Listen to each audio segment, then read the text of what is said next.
Queridos colegas, amigos. Dear colleagues, friends, we will now hear from our colleague Barbara Moser, who has kindly agreed to join us remotely. She's from the University of Geneva, and we will hear from her as we did from another of our speakers this morning by video.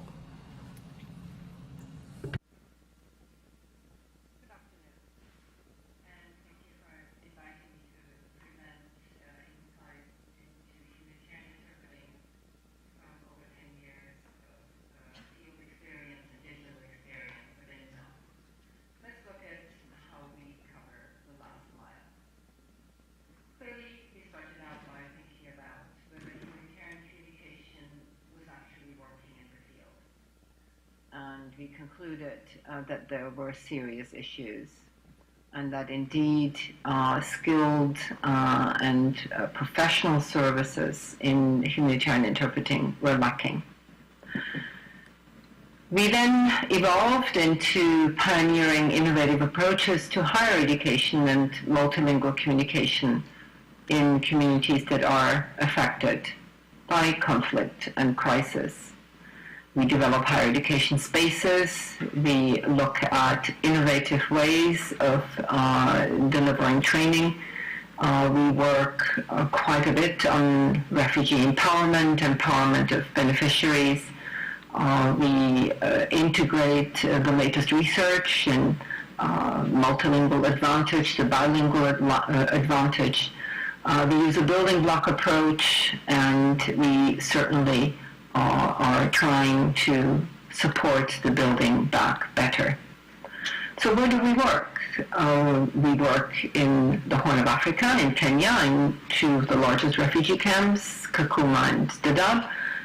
We work in the Middle East. We work in Jordan, in Azwaq refugee camp on the border of Syria, and in Amman. We've worked in Greece last summer.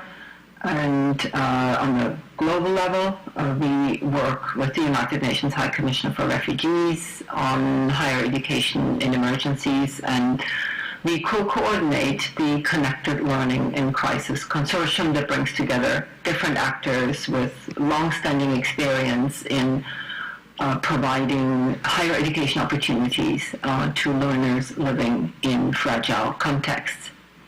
If you look at the numbers, I think it's not surprising that this is indeed a field where the need far outpaces the supply. We have over 65 million forcibly displaced, over 22 million refugees, 10 million stateless people. And you look at the top hosting countries and just remember their languages. We have Jordan, Ethiopia, Iran, Lebanon, Pakistan, and Turkey topping the list here. And clearly this is a far cry from what Europeans wanted to believe in the last 18 months or so, when everyone felt that most of the world's refugees were actually coming to Europe. No, most of the world's refugees are staying in the regions, and there are various reasons for that that I won't have time to go into. Clearly there is language diversity, and that also means that the language combinations are quite demanding sometimes. These are the languages that InZone has worked with over the years, so it's quite a collection. The moment you work in fragile contexts, you work in humanitarian settings, you also work within the framework of international humanitarian law. And that means you need to respect the humanitarian principles of humanity, neutrality, impartiality, do no or less harm, accountability, participation, and you obviously also need to respect culture and custom, which should go without saying as you are training humanitarian interpreters, but it bears mention nevertheless.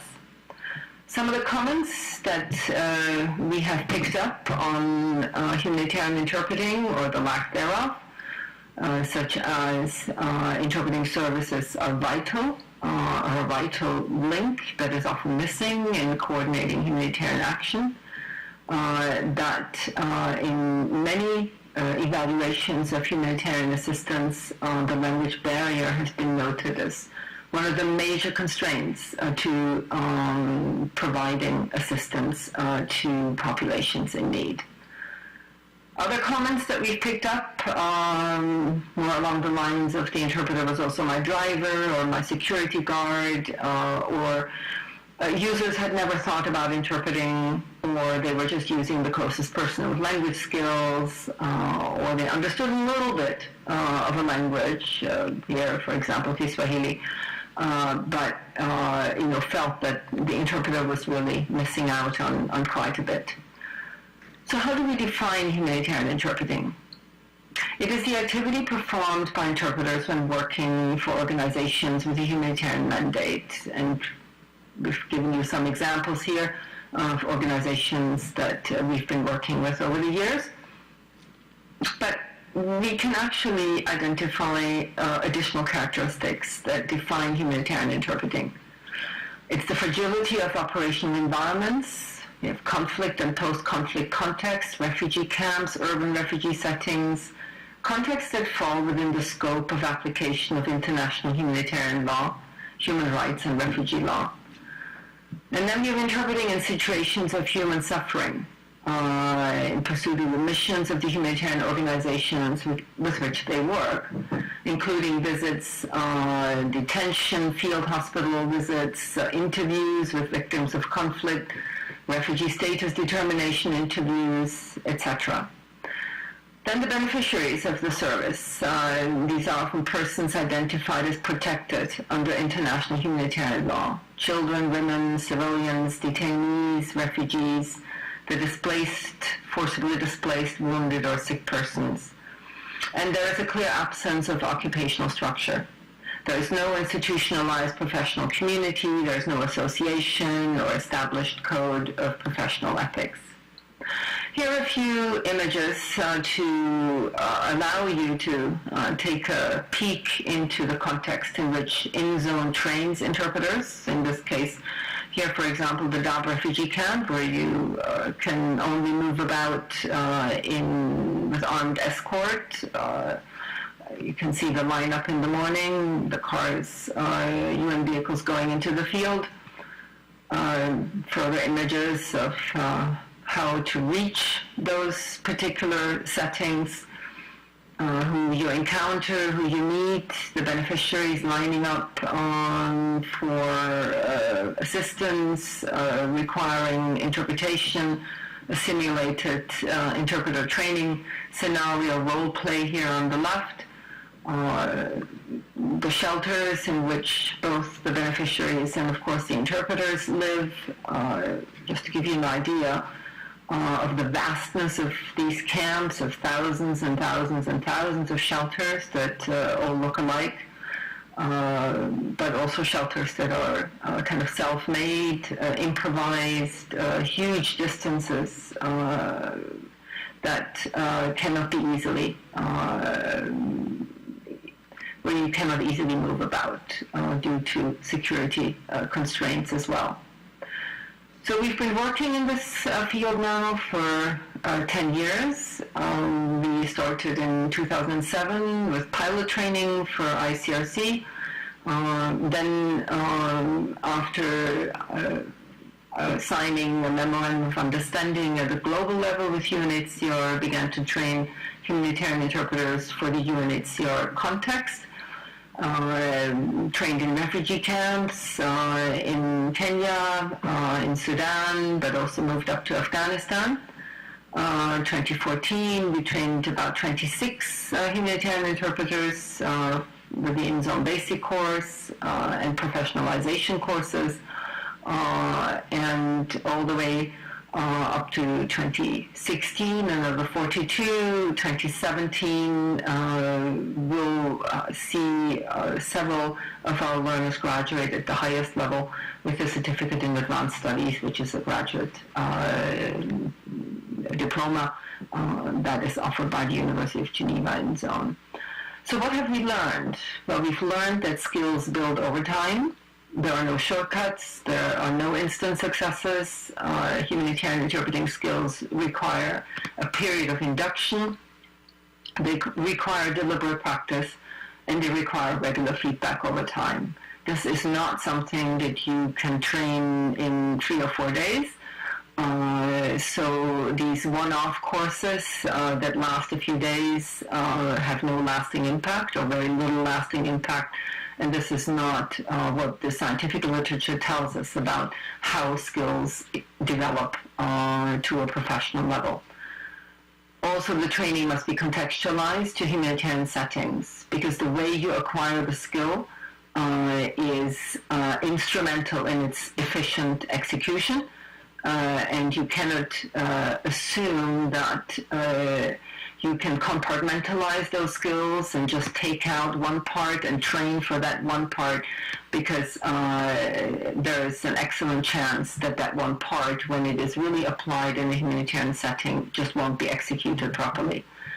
Humanitarian interpreting is dangerous. Our interpreters working in refugee contexts have shared this with us over and over again. I will go into this a little later. And last but not least, humanitarian action leaves no time for learning. There is so much to do in the field that the hours left over for learning after hours, when there's often no electricity and no way to study and no way to get together because of curfews, make learning in those contexts indeed very difficult. So there are expectations, and then there are the realities for humanitarian interpreters in the field. Most of them want to professionalize their skills. They want to have a better understanding of their role. They want to see the time that they spend on learning respected.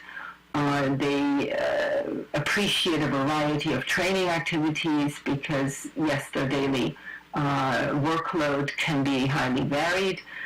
They appreciate the collaborative pedagogy. And to just sum it up with a quote from one of our learners in Greece last summer, who said, "It's a wonderful, swift educational experience that every humanitarian interpreter should have."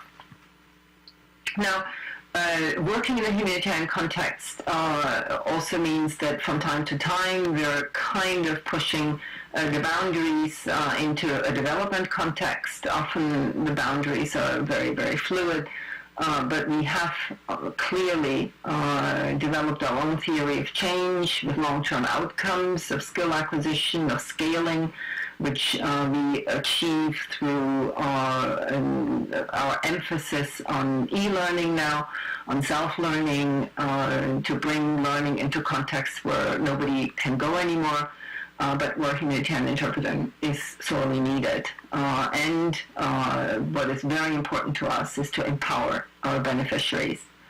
We also use design thinking to implement our mission and vision. And I'll kind of explain to you what design thinking means in terms of developing humanitarian interpreter training. Humanitarian communication in the field, yes, we empathize with it. We face complex challenges in these communities that are marked by conflicts that they have difficulty resolving peacefully. The definition, humanitarian interpreters develop a skill set to peaceful mediation between parties in conflict. The inspiration part, we collect tough cases from our learners of multilingual and multicultural humanitarian communication in the field. And this really has allowed us to gain deep insights into some of the causes of conflict and maladaptive communication behaviors. We use ideation. These are learner-centered pedagogical approaches that encourage learners to generate and then experiment with positive approaches to humanitarian communication and test whether these are feasible before we put them into practice. Monitoring and evaluation and scientific validation are, of course, an integral part of what we do as a university. So when designing solutions and empowering learners, we need to pay attention to language and culture, to ethics and the role of the interpreter, and to emotions. When we design contextualized solutions, we need to empower our learners to live with language diversity, and that could also be dialect diversity, with language proficiency issues. How do I improve my language proficiency? With power relations, these are ubiquitous. There are true difficulties in the field. Interpreting skills that need to be acquired in context, professional ethics, there's compassion fatigue, and there are, of course, always difficulties with connectivity. There is never enough bandwidth, and there is never enough uninterrupted connectivity. So, given the volatility of the field, the type of expert that we're trying to train is really what we call an adaptive expert. Somebody who welcomes challenges, who looks at problems from multiple perspectives, who is flexible, who thinks about the problems and about his or her own reactions and solutions, who knows how to handle knowledge dynamically and can efficiently apply it, and somebody who really develops a deep understanding of the execution of humanitarian interpreting skills.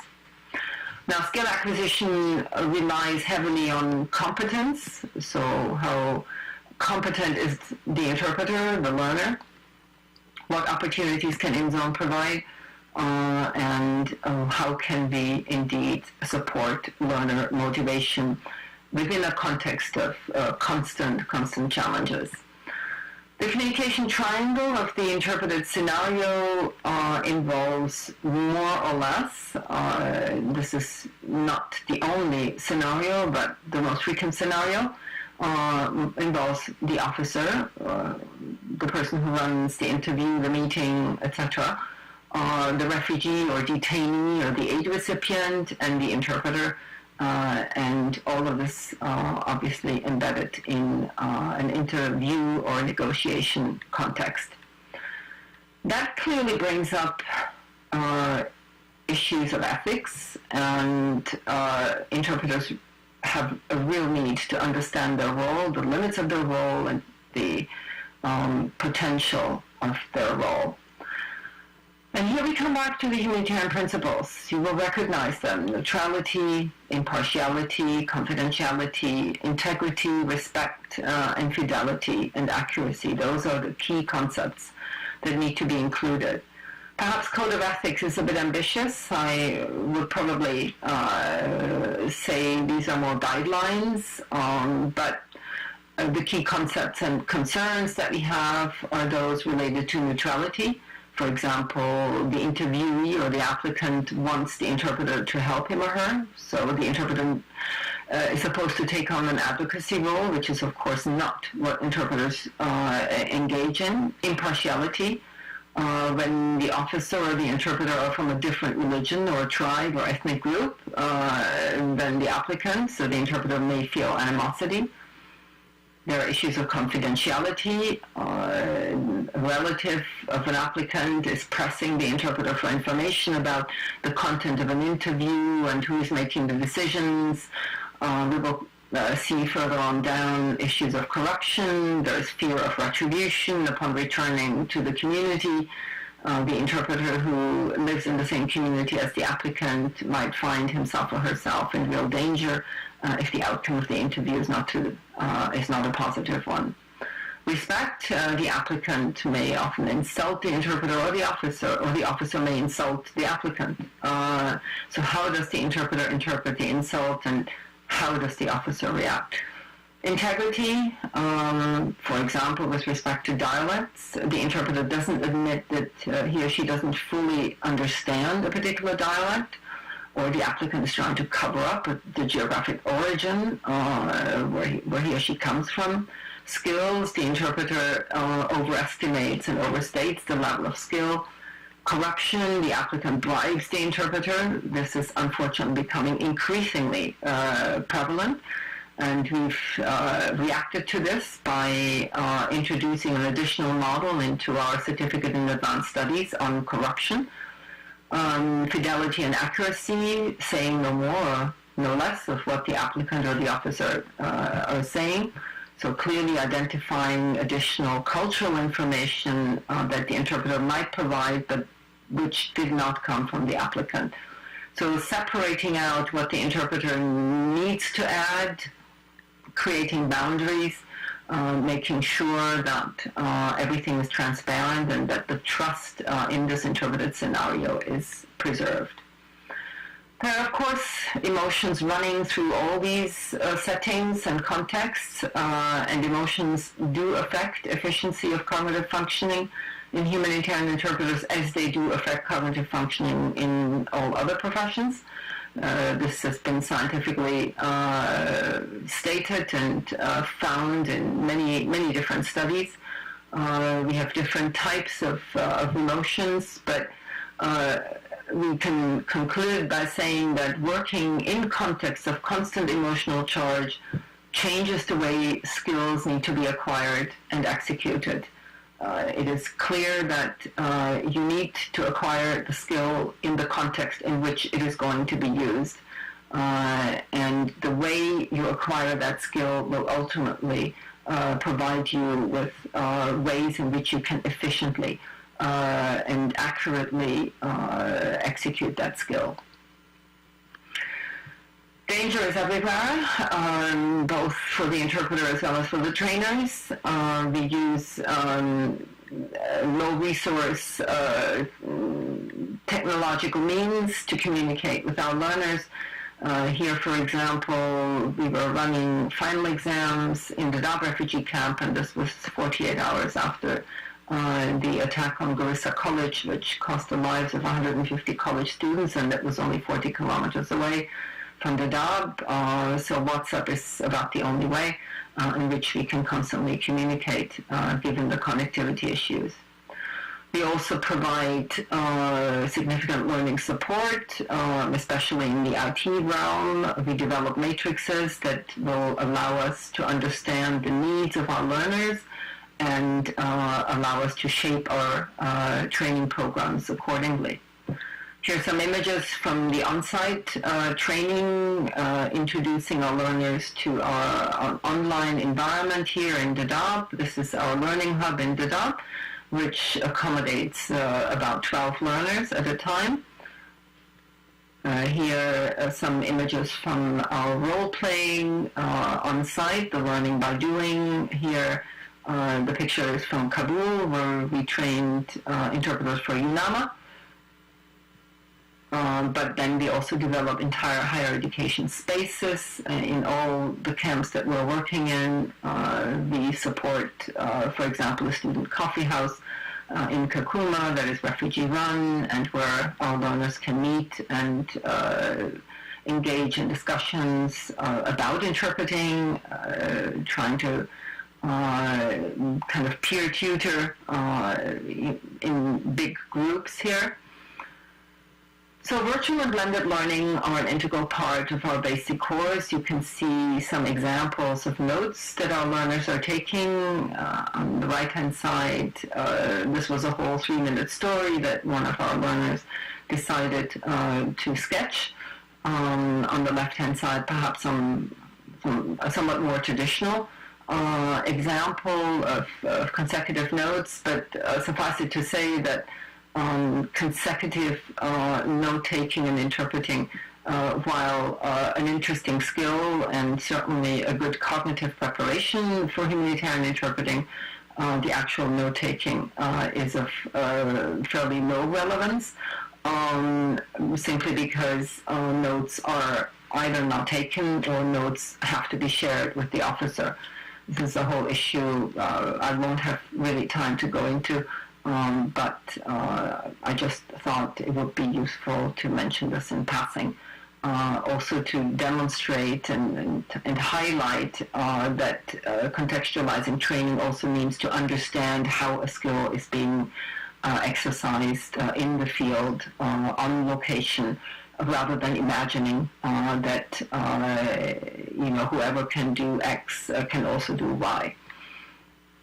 We also validate our models, publish the results of this. Our latest publication, which isn't out in the open yet, is a compendium, about 100 pages, that brings together our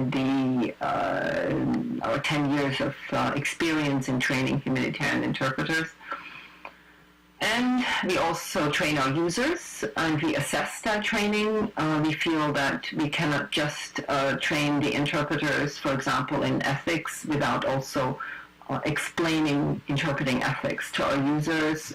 We have a 2-hour user training seminar that we deploy with a number of humanitarian organizations. And these seminars are usually very well attended and very much appreciated.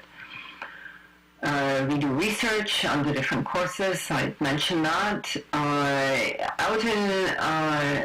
Out in the field, so to speak, we have a model whereby we have our first level, a rapid response module that is self-learning, and that's followed by the basic course, which is a blended course. Then we have higher level certificates that we offer in refugee camps and refugee settings. At the global level, we have the certificate in advanced studies.